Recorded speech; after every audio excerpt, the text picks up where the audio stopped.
descer, divina luz, a nós descer, divina luz, em nossas almas acender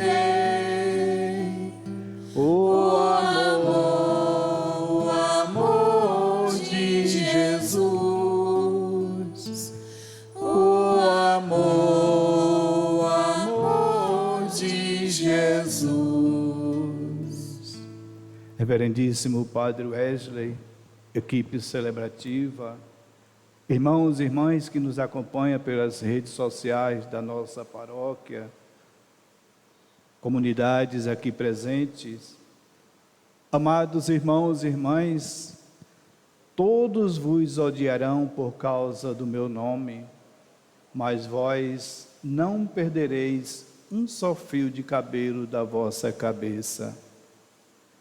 Amados irmãos, a liturgia de hoje nos propõe uma grande reflexão sobre os sinais que o próprio Jesus vem nos apresentando durante esta semana,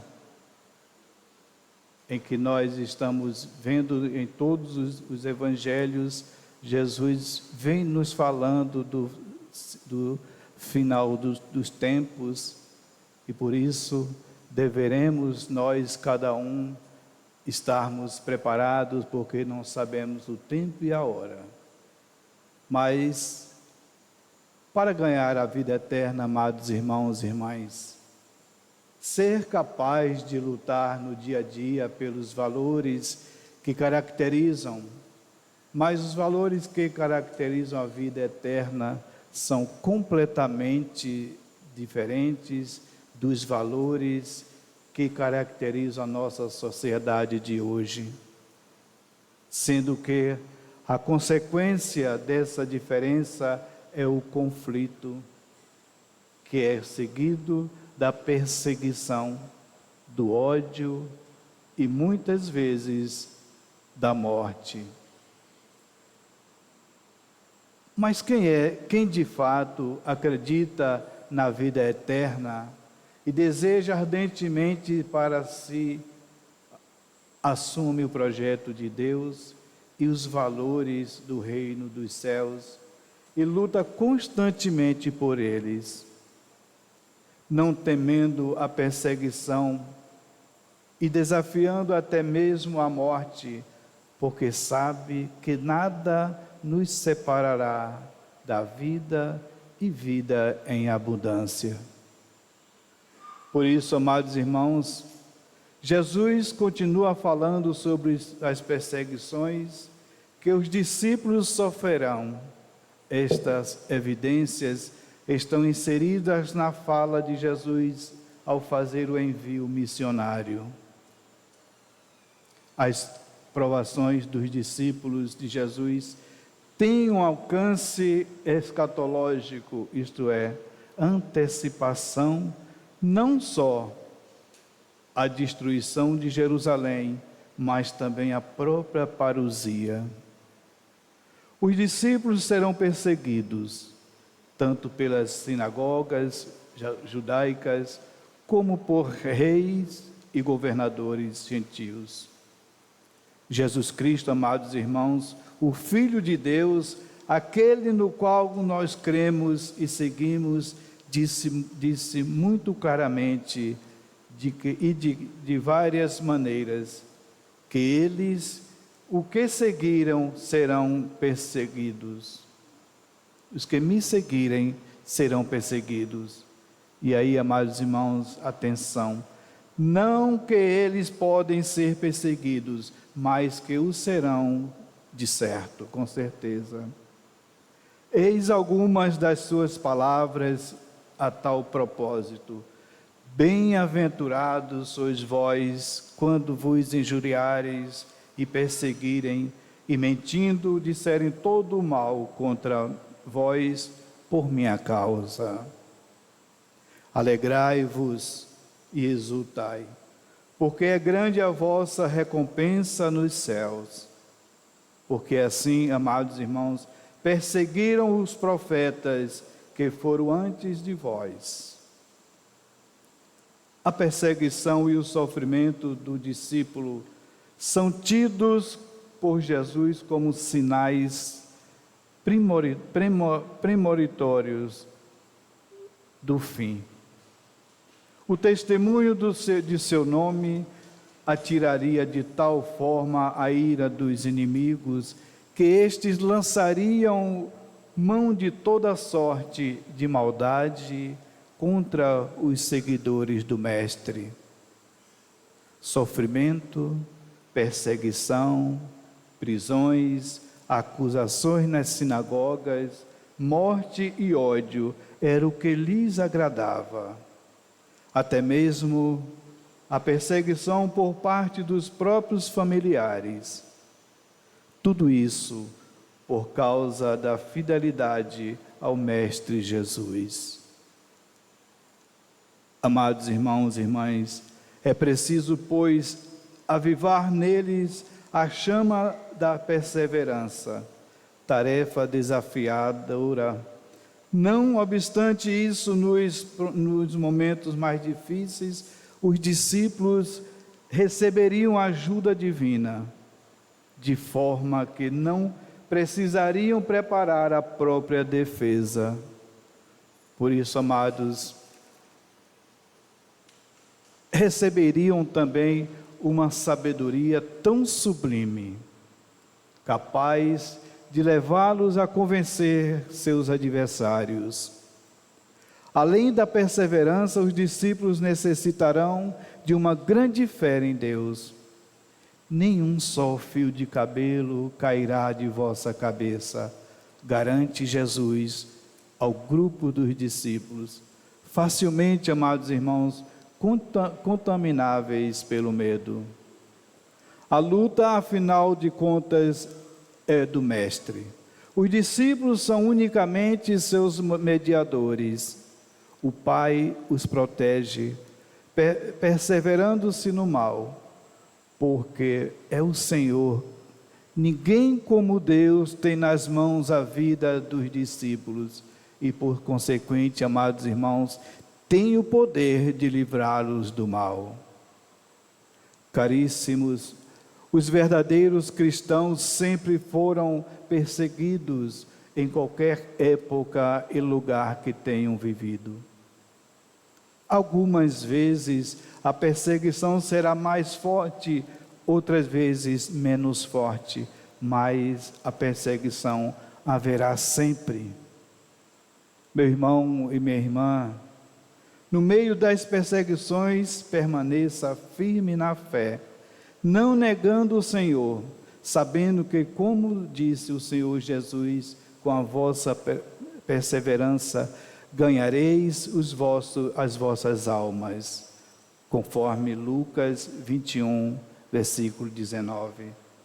Lembrai-vos destas palavras de São Paulo, porque para mim tenho por certo que as aflições deste tempo presente não são para comparar com a glória em que nós há de ser revelada. Romanos 8, versículo 18. E também destas, porque a nossa leve e momentânea tribulação produz em nós, cada vez mais, abundantemente, um eterno peso de glória, não atendendo nós nas coisas que se veem, mas sim nas coisas que se não veem, porque as que se veem não são temporais, enquanto as que não se veem são eternas. Amados irmãos, estas palavras são de grande consolação, porque fazem perceber como após o sofrimento a nós cristãos nos espera a glória, uma eterna glória diante do qual os sofrimentos são coisas pequenas, coisas poucas. Certo, o sofrimento, justamente porque é um sofrimento, faz-nos sofrer de várias maneiras. Mas, aliás, amados irmãos, é justo que nós soframos, porque também Jesus Cristo sofreu muito por nós. Porque não haveríamos nós de sofrer por amor do seu nome. E além disso, amados irmãos, as aflições cooperam para o nosso bem, porque, como diz São Paulo, produzem em nós paciência, e a paciência cumpre perfeitamente a obra de Deus em nós. Por fim, amados irmãos e irmãs, portanto, não murmuremos contra Deus no meio das aflições, mas oremos encomendando as nossas almas ao fiel Criador, fazendo o bem, conforme São Tiago 5, versículo 13. Não desanimeis, porque, portanto, é normal, justo e útil aquilo que vos sucede. Alegrai-vos de serdes julgados, dignos de ser menosprezados e perseguidos pelo nome de Jesus. Neste tríduo, em preparação para o jubileu dos 90 anos da nossa paróquia, cujo tema de hoje, assim já não sois dois, mas uma só carne. Portanto, não separe o homem o que Deus uniu. Mas, caríssimos irmãos, o que significa e serão os dois uma só carne? Temos nesse trecho a criação da mulher.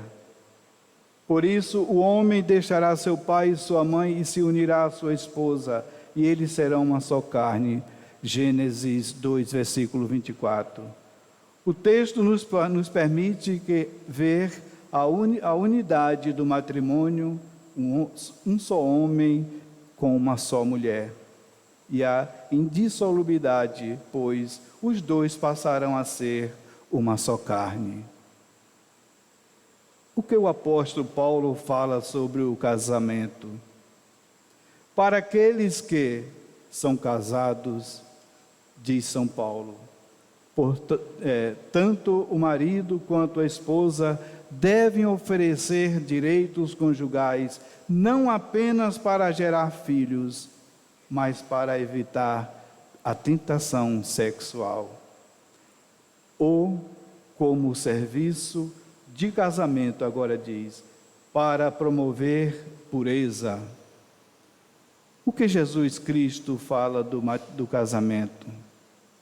Ele disse: portanto, deixará o homem pai e mãe e se unirá à sua esposa, e serão dois uma só carne. Mateus 19, versículo 5. A mais importante parecia que fazemos na vida é o casamento. Um relacionamento que tem significado duradouro e eterno.